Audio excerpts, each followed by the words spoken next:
여러분들이 다 아시는 대로 이어령의 마지막 수업이라고 하는 책이 이 교수님이 소천하기 얼마 전에 출간이 되었습니다. 아마 작년에 출간된 걸로 알고 있는데요.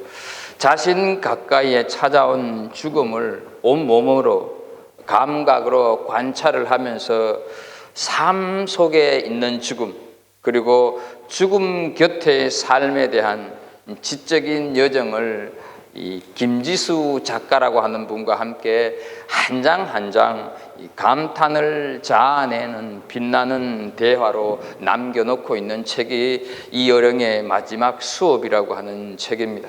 그 책에 화문석과 무문석이라고 하는 이야기가 있습니다. 한 분은 이 화문석으로 유명한 강화도에 이분이 가셨습니다.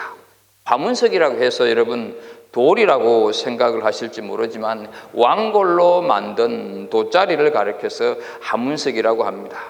꽃 화자에 무늬 문자를 써서 화문석 이렇게 부르는데, 이 교수님이 무늬가 있는 것보다 무늬가 없는 것이 더 좋아서 무문석을 사겠다 이렇게 그 파는 사람에게 얘기를 했습니다.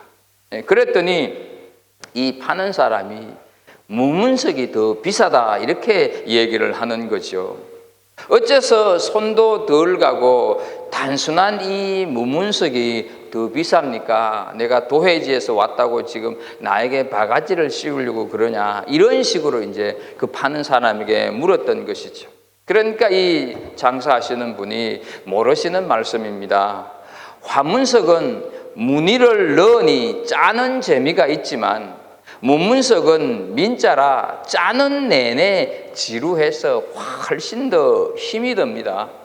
화문석은 짜면서 무늬를 넣을 기대감과 재미가 있어서 아주 흥겹게 짜는데, 무문석은 오로지 완성을 위한 지루한 노동일 뿐이라 이렇게 얘기를 하는 거죠. 변화가 없는 일이기 때문에 훨씬 더 힘들다 이렇게 얘기를 했다는 것입니다. 우리 인생도 그렇다는 생각을 한번 해보았습니다. 무늬를 짜지 않는 인생은 그 과정이 고되고 힘듭니다. 자신만의 무늬가 없는 삶은 행복을 지우고 사는 삶이라고 해도 과언이 아닐 것입니다. 이것이 바로 무문석의 삶이다 하는 것이죠. 그저 생존을 위한 삶. 그래서 이어령 교수는 이 차이를 리빙과 라이프 이렇게 구분하고 있습니다. 또 의식주와 진선미 이렇게 그 책에서 설명을 하고 있습니다. 연봉을 더 많이 받고 좀 좋은 집에 살고 자식이 좀 더 좋은 학교에 가고 이것이 목적이 되는 인생이라고 한다면 그것은 리빙의 삶이다 얘기하는 것이죠. 그러면 돈을 좀 더 많이 벌 줄은 모르지만 그 인생은 내내 고된 삶이 된다 하는 것이죠. 반면에 진선미를 아는 사람은 설령 배가 고파도 그 배고픔 속에서 또 다른 생산성을 가질 수가 있습니다. 그 과정에서 웃음이 사라지지 않는다는 것이죠. 그런데 인생의 진선미를 알지 못한 채 평생 남이 시키는 일만 하다가 처자식 먹여 살리고 죽을 때가 되어서 응급실에서 유언 한 번 제대로 남기지 못하고 사라지는 삶, 그게 인생이라고 한다면 너무 서글프지 않느냐 하는 것이죠. 결국은 화문석의 인생이 되어라 이렇게 얘기를 하고 있습니다. 인생에 자신의 무늬를 짜면서 단 한순간을 살아도 자기 무늬로 사는 삶을 말하는 것이죠. 이 책을 통해서 우리 인생의 진선미에 대해서 한번 생각을 해본다면 우리 인생에 있어서 추구해야 할 궁극적인 선함, 아름다움의 결정체가 무엇일까 하는 것이죠. 그것은 예수 그리스도 십자가 복음 외에는 없다 하는 사실입니다. 본문과 오늘 읽은 본문과 관련지어서 말씀을 드리자면 말씀이 육신이 되어 우리 가운데 거하신 그분과 함께 사는 길 외에는 없다 하는 것이죠. 믿으십니까? 육신이 되셔서 우리 가운데 거하신 그분께서 우리에게 주신 삶, 이제 우리를 통해서 이루시고자 하는 뜻을 구하며 그분과 함께 사는 삶, 그것이 때때로 고되고 힘들어도 생명과 기쁨이 있다는 것이죠. 우리의 삶은, 내 삶은 무문석입니까? 아니면 육신이 되셔서 우리 가운데 거하신 그분과 함께하는 하문석의 삶을 살아가고 있습니까?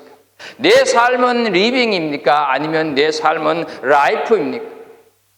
우리 모두의 삶이 라이프의 삶이 되기를 축복합니다. 어떻게 하면 우리 삶이 라이프가 될 수 있겠습니까? 그것은 인간적인 어떤 방법에서 오는 것이 아니라 은혜로만 가능하다 하는 것이죠.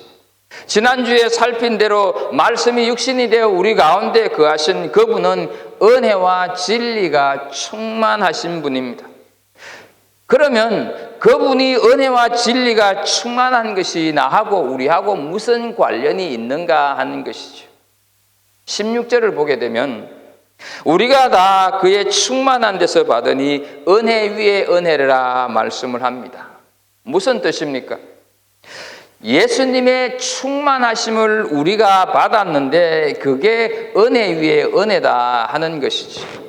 이 16절 말씀을 현대인의 성경에서 이렇게 번역을 하고 있습니다. 우리는 모두 그분의 넘치는 은혜를 한없이 받았다, 이렇게 번역하고 있습니다. 충만하다고 하는 것은 흘러 넘친다는 것입니다. 우리의 인생에 차고 넘쳐서 내 잔이 넘치나이다 라고 고백하게 된다 하는 것이죠. 그것은 무엇이 차고 넘치는 건가? 그게 바로 은혜다 하는 것이죠. 그래서 은혜 위에 은혜라 말씀을 하고 있는 것입니다. 이 은혜로 우리는 라이프의 삶을 살 수가 있다 하는 것입니다. 여기서 우리는 두 가지를 알아야 합니다. 은혜라고 하는 말이 무엇을 의미하는 것인지, 그리고 은혜 위에 은혜라 하는 말이 무슨 뜻인가, 이 두 가지를 알 필요가 있습니다. 은혜 위에 은혜라고 하는 말의 의미를 알면 은혜는 자연스럽게 이해가 될 것입니다.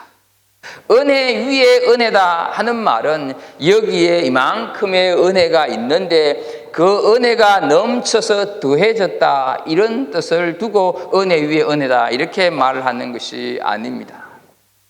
앞의 은혜와 뒤의 은혜가 다르다 하는 것을 우리는 우선 알아야 합니다. 그러면 앞의 은혜는 뭐고 뒤의 은혜는 무엇일까? 가장 바르고 정확한 성경 해석은 그 성경 자체가 말씀해 주는 것이 가장 정확한 해석이 된다 하는 것이죠. 그래서 17절 말씀을 좀 보게 되면 율법은 모세로 말미암아 주어진 것이요 은혜와 진리는 예수 그리스도로 말미암아 온 것이라 말씀을 합니다.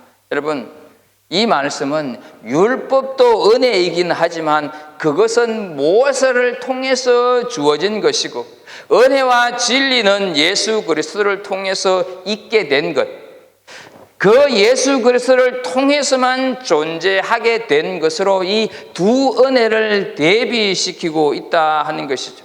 따라서 모세를 통해 주어진 것과 예수 그리스도를 통해 주어진 것 모두가 다 우리 인간의 편에 있어서는 은혜라고 할 수 있으나 주어진 결과에 있어서는 본질적으로 차이가 존재한다 하는 뜻을 가지고 있습니다. 율법, 다시 말해서 앞에 있는 은혜는 이 중재자, 모세라고 하는 중재자의 손을 통해서 주어진 반면에 뒤에 있는 은혜는 예수 그리스도를 통해서 근본적으로 존재하게 하셨다는 데서 앞의 은혜와 뒤의 은혜가 대비가 된다 하는 것이죠. 율법은 신약의 성취를 위한 표지판으로 율법도 은혜이긴 한데 오실 예수를 설명하기 위한 매개체에 불과하다 하는 것이죠. 그런데 그분께서 오셨습니다. 구약의 율법의 은혜가 신약의 예수 그리스도의 성취의 은혜로 완성이 되고 이제는 대체되었다, 그런 의미에서 은혜 위에 은혜라 말씀을 하는 것이죠. 요즘 어떤 드라마를 즐겨 보십니까? 뭐 전혀 안 보는 척 그렇게 내색할 필요는 없습니다. 다들 보고 계시는 거 아니까. 영화나 드라마에는 주인공이 있습니다. 그런데 필요에 따라 때때로 주인공을 대신하는 대역을 사용합니다. 하지만 그 대역이 주인공 역할을 하는 것은 아주 제한적입니다. 필요한 장면을 촬영하고 나면 그 대역의 역할은 끝나고 마는 것입니다. 여기서 주인공은 예수 그리스도고 대역은 율법이다 하는 것이죠.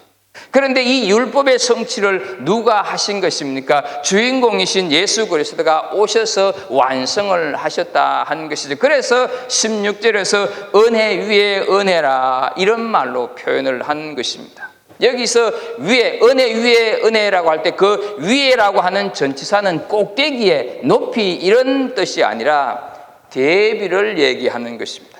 율법의 완성은 예수 그리스도다. 그래서 17절을 우리가 다시 보면 율법은 모세 자신이 만드는 것이 아니라 하나님으로부터 주어져서 모세를 통해서 주어진 것, 이렇게 얘기를 하는 것이고, 이 은혜와 진리는 누구로부터 받은 것이 아닌 예수 그리스도로 말미암았다, 이렇게 말씀을 하고 있는 것이죠.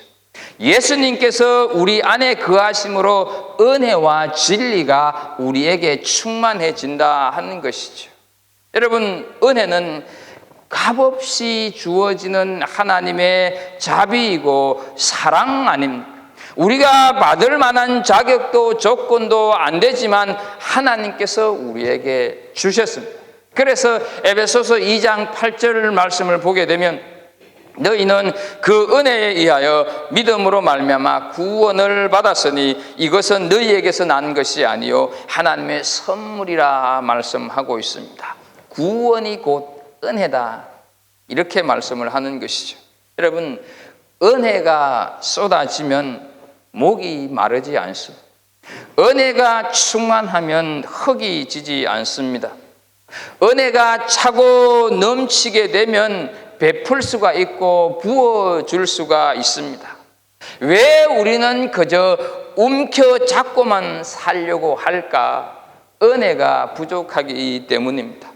왜 우리는 신앙생활을 하면서도 강팍해지고만 있을까? 세상이 이렇게 악해져 가니까 그 악한 세상에 나도 적응하려고 하면 내 자신도 모르게 악해져야지, 나도 거기에 어느 정도는 악해져야지, 이렇게 우리는 합리화할 필요는 없습니다. 내가 은혜가 떨어지면 강팍해진다고 하는 사실을 기억해야 합니다.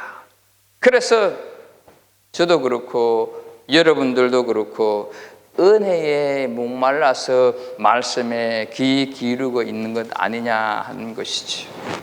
이 은혜가 우리에게 있을 때 우리는 흔들리지 않는 인생을 살아가게 될 수 있습니다. 이 은혜가 있어야 우리가 먹고 사는 데만 목숨을 걸지 않는다 하는 것이죠.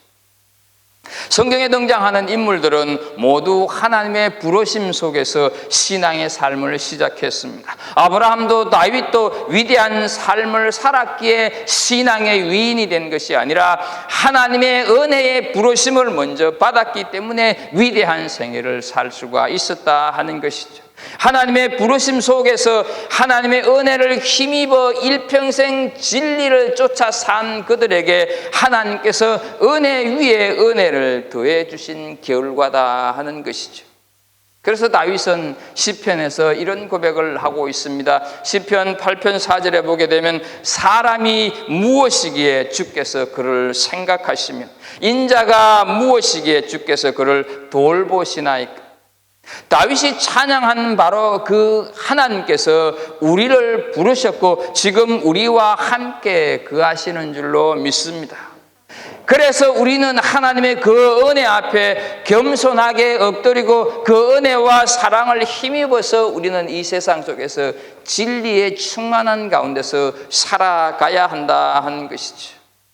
볼품없는 양치기 소년 다윗을 부르시고 은혜 위에 은혜를 더하심에 메시아의 조상으로 삼아주신 하나님께서 우리 삶 역시 존귀하게 해 주실 것입니다. 바로 그와 같은 은혜를 베푸시려고 오늘 이 시간에 우리를 부르셨다 하는 사실이지요. 시편 23편 1절 2절에 이렇게 고백합니다. 여호와는 나의 목자시니 내게 부족함이 없으리로다. 그가 나를 푸른 초장에 누이시며 쉴만한 물가로 인도하시는도다. 이 고백이 어찌 다윗만의 고백일 수가 있겠느냐 하는 것이죠. 다윗과 같은 하나님의 부르심을 입은 우리, 은혜 위에 은혜를 누리고 사는 우리 모두의 고백이 이 시편 23편 1절 2절의 고백이 되어야 할 줄로 믿습니다. 그래서 어떤 복음성가 가수는 은혜 아니면 살아갈 수가 없네, 호흡마저도 다 주의 것이니 세상 평안 위로 내게 없어도 예수 오직 예수뿐이네, 이렇게 노래하고 있습니다. 그리고 또 어떤 목사님은 내가 이 땅에 태어나 사는 것, 어린 아이 시절과 지금까지 숨을 쉬며 살며 꿈을 꾸며 삶, 당연한 것 아니라 은혜였어. 내가 하나님의 자녀로 살며 오늘 찬양하고 예배하는 삶, 복음을 전할 수 있는 축복이 당연한 것 아니라 은혜였어. 모든 것이 은혜, 은혜, 은혜, 한없는 은혜, 내 삶에 당연한 것 하나도 없었던 것을 모든 것이 은혜, 은혜였어. 여러분들이 우리가 부르는 은혜라는 찬양 아닙니까? 모든 것이 다 하나님의 은혜요, 은혜를 은혜로 알고 응답의 삶을 살아갈 때 하문석의 인생, 라이프의 삶이 된다 하는 것이죠. 은혜 위에 은혜를 더하게 된다 하는 것이죠. 은혜 없이는 아무것도 할 수가 없고 은혜 없이는 우리는 살아갈 수가 없습니다. 그래서 바울 사도는 고린도전서 15장 10절에서 고백합니다. 그러나 내가 나된 것은 하나님의 은혜로 된 것이니 내게 주신 그의 은혜가 헛되지 아니하여 라고 말씀을 하면서 자신의 신앙을 하나님 앞에 고백하고 있습니다. 사랑하는 우리 성도 여러분, 2022년 5월 1일 우리는 오늘도 동가숙 서가식 하는 것처럼 비록 커뮤니티 센터에서 예배를 드리지만 우리 주변을 한번 돌아보시길 바랍니다. 우리의 동창생이나 직장 동료들이, 학교 친구들이 모두가 다 교회를 다니고 신앙생활하는 것은 아닙니다. 오히려 다니지 않는 사람들이 훨씬 많습니다. 우리 자신들이 그들에 비해 결코 도덕적으로 우월한 처지에 있지 않음에도 우리만 구원의 은혜를 입은 그리스도인으로 이 자리에 있다 하는 것이죠. 우리가 주님의 구원을 입기 위해서 우리 자신이 어떤 노력을 했습니까? 구원과 관련하여서 우리가 먼저 수고한 것은 아무것도 없습니다. 애쓰고 노력한 자들은 어쩌면 우리 자신이 아는 다른 사람들일 수가 있습니다. 친구가 우리에게 쉬지 않고 전도했거나 부모 혹은 가족이 우리를 위해 밤새 기도했습니다. 그래서 우리가 여기에 있는 줄로 압니다. 그런데 그들이 그렇게 밤새 기도하고 밤새 전도했던 이유가 무엇이었겠습니까? 자신들의 유익을 위함이었습니까? 그렇지가 않다는 것이죠. 하나님께서 우리에게 구원의 은혜를 베푸시기 위한 도구로 그들을 선택했다 하는 것이죠. 지난 주일 잠깐 말씀을 드린 것처럼 초등학교 때 저를 교회로 데리고 간 그 친구들은 지금 단 한 사람도 신앙생활을 하지 않고 있습니다. 그들이 어쩌면 제게 남겨진 숙제가 될 것입니다. 구원의 은혜를 입었기 때문에 그 사랑에 보답하기 위함이다 하는 것이죠. 구원의 은혜를 입은 그리스도인으로서 응당 행하여야 할 복음의 빚진 자의 사명이 바로 그들이다 하는 것이죠. 그리고 그렇게 살아가는 것이, 그것이 바로 화문석의 인생, 라이프의 삶이다 하는 것이죠. 특히나 여러분, 오늘 자녀 주일을 맞으면서 정말로 부모들인 우리가 자녀들에게 참 아버지, 참 어머니의 상을 보여줄 필요가 있습니다. 우리의 자녀들은 우리의 모습을 통하여서 하나님을 알고 하나님을 배운다고 하는 사실을 기억하십시오. 자녀들이 엇길로 간다고, 잘못되어 간다고 왜 저러냐, 나는 클 때 안 그랬는데, 이렇게 한탄할 필요가 없습니다. 우리의 모습 속에서 자녀들은 하나님의 모습을 본다고 하는 것을 기억하십시오. 내 모습 속에서 자녀들은 하나님의 모습을 보고, 그래서 그들이 하나님을 알게 된다고 하는 것을 기억하면서 이 자녀 주일에 부모로서 내가 하나님 앞에 어떤 모습으로 살아가고 있는가 하는 것을 살펴보면서 그 자녀들에게 내 자신을 통하여서 하나님 아버지를 보여줄 수 있어야 할 것입니다. 우리가 주님을 모를 때에도 은혜 위에 은혜를 베풀어 주신 주님이라면, 우리가 주님의 은혜를 은혜로 알고 우리 삶을 주님의 도구로 온전히 내어드릴 때 주님께서 내려주실 은혜 위에 은혜가 또 얼마나 감동적이겠느냐 하는 것이죠. 주님께서 육신이 되어 우리 가운데 거하신 이유가 우리에게 은혜 위에 은혜를 베풀어 주시기 위함이다 하는 것을 우리는 기억해야 합니다.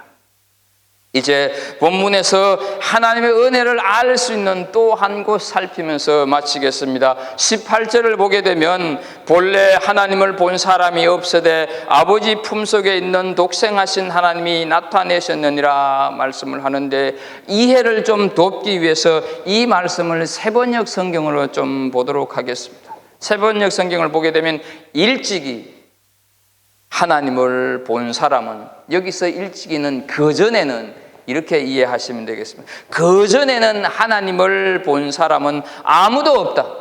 아버지의 품속에 계신 외아들이신 하나님께서 하나님을 알려주셨다. 이렇게 세번역 성경에서 번역하고 있습니다. 여기서 아버지 품속에 있는 이라는 말씀은 예수님께서 하나님 아버지의 품속에서 탄생했다고 하는 뜻이 아닙니다. 아버지와 아들이 얼마나 친밀한가를 이런 식으로 표현하고 있다 하는 것이죠. 여러분, 요즘은 잘 보지 못하겠는데요, 전에는 웬만한 성도들의 가정에는 어떻습니까? 다 이 최후의 만찬을 액자 속에서 이렇게 만들어서 걸어 놓았지 않습니까? 근데요, 예수님이 중앙에 앉아 계시고 바로 옆에서 비스듬히 기대어 있는 제자가 누구라고 생각하세요? 바로 이 요한복음을 기록하는 사도 요한입니다. 실제로 우리는 요한복음 13장 23절에 보게 되면 이렇게 말씀을 합니다. 예수의 제자 중 하나 곧 그가 사랑하시는 자가 예수의 품에 의지하여 누웠는지라 말씀을 하고 있습니다. 요한이 이 요한복음을 기록하면서 자신을 예수의 사랑하시는 자, 이렇게 표현을 하고 있다는 것이죠. 자, 그렇다면 우리는 요한이 이 품의 의미를 누구보다도 생생하게 체험하고 경험했기에 그 누구보다도 그 품이라고 하는 의미를 잘 알고 있었다고 하는 것을 우리는 짐작하고도 남습니다. 그런데 요한이 하나님과 예수님과의 관계를 이 품으로 이렇게 설명하고 있다는 것이죠. 그래서 이 품이 뜻하는 바는 하나님과 예수님과 동등하다는 것, 하나님의 계획과 사역에 두 분이 서로 참여하고 공유하고 교제하는 가장 친밀한 사이를 말할 때 품, 이렇게 얘기한다 하는 것이죠. 그 품에 계시던 성자 하나님께서 우리와 함께 하시기 위해서 육신으로 거하셨다 하는 것이죠. 그 이유가 무엇일까? 그것은 다름 아닌 우리를 하나님 품으로 이끌기 위한 사랑의 계획이었다 하는 것이죠. 먼저는 우리로 하여금 예수 그리스도 안에 거하게 하시고 그 다음 하나님 품으로 안아주시려고 하는 놀라운 사랑의 모습이다 하는 것이죠. 이것이 은혜 위에 은혜다 하는 것이죠. 믿으십니까?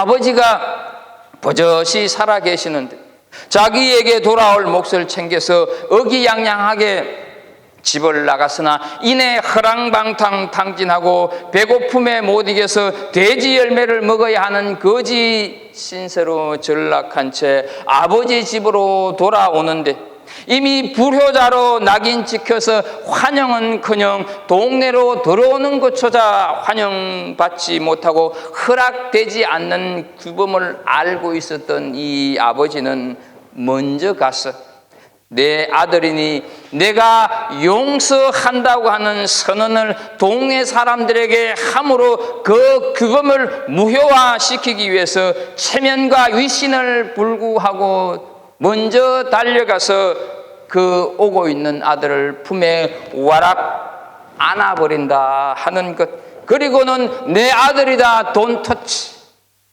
얘기하고 있는 것, 우리는 누가복음 15장에서 잘 알고 있지 않습니까? 왜 하나님이신 예수 그리스도께서 육신이 되어서 우리 가운데 거하십니까? 아버지의 간섭이 싫어서 아버지 없이도 내 인생 나는 잘 살 수 있다고 하는 생각에 예수 안 믿어도 잘 살 수 있고 하나님 몰라도 나는 괜찮은 인생을 살 수 있다고 자신만만하게 호기롭게 세상을 향해 나갔지만 돼지가 먹는 열매로도 배를 채우기에 모자랐던 고단한 인생, 흙탕물에 이리저리 질척거리고 허우적거리는 영혼들에게 다가오시고 찾아오셔서 품에 안아주시고 하나님 품으로 돌려보내기 위함, 그래서 말씀이 육신이 되어서 우리 가운데 거하셨다 하는 것이지요. 그러나 여러분, 요한복음 1장 11절에 자기 땅에 오매 자기 백성이 영접하지 아니하였으나 말씀을 하고 있습니다. 여러분, 여기서 자기 땅은 뭘 얘기하는 것입니까?